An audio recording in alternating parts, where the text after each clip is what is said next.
ಮಂಡ್ಯದಲ್ಲಿ Congress guarantee versus Modi guarantee ಘೋಷಣೆ ಆಗ್ತಾ ಇದೆ. ಮಂಡ್ಯದ ಅರ್ಕೇಶ್ವರ ಬೂತ್ಗೆ ಶಾಸಕ ಗಣಿಗ ರವಿಕುಮಾರ್ ಭೇಟಿಯನ್ನ ಕೊಟ್ಟಿದ್ದಾರೆ. ಈ ವೇಳೆ ಮೋದಿ ಪರ ಘೋಷಣೆಯನ್ನ ಬಿಜೆಪಿ ಜೆಡಿಎಸ್ ಕಾರ್ಯಕರ್ತರು ಕೂಗಿದ್ದಾರೆ.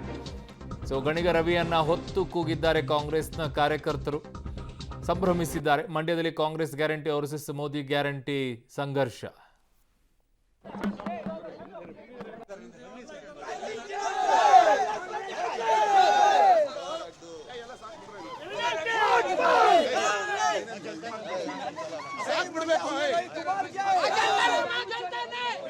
ಚಂದ್ರಣ್ಣ ಗೆಲ್ತಾರೆ.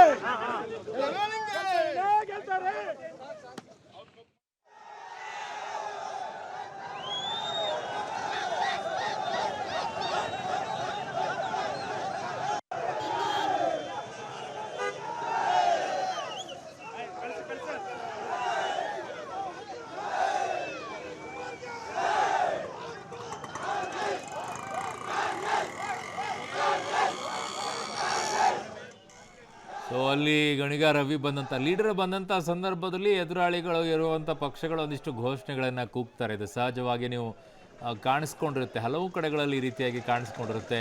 ಅವತ್ತು ನಾಮಪತ್ರ ಸಲ್ಲಿಸೋಕೆ ಹೋದಂಥ ಸಂದರ್ಭದಲ್ಲಿ ಡಿ ಕೆ ಸುರೇಶ್ ಅವರು ಹೋಗಿದ್ರು, ಆಗ ಅಲ್ಲಿ ಮೋದಿ ಮೋದಿ ಅಂತ ಘೋಷಣೆಯನ್ನು ಕೂಗಿದ್ರು. ಇನ್ನೊಂದು ಕಡೆಗೆ BJP ನಾಯಕರು ಹೋದಂಥ ಸಂದರ್ಭದಲ್ಲಿ ಕಾಂಗ್ರೆಸ್ನವರು ಅಲ್ಲಿ ಘೋಷಣೆಯನ್ನು ಕೂಗಿದ್ದು. ಹೀಗೆ ಇರುತ್ತೆ. ನನ್ನ ಸಹೋದ್ಯೋಗಿ ಮಂಡ್ಯದಿಂದ ರೋಹಿತ್ ದೇವರಳ್ಳಿ ನಮ್ಮದಿಗೆ ಸಂಪರ್ಕಕ್ಕೆ ಸಿಗ್ತಾ ಇದ್ದಾರೆ.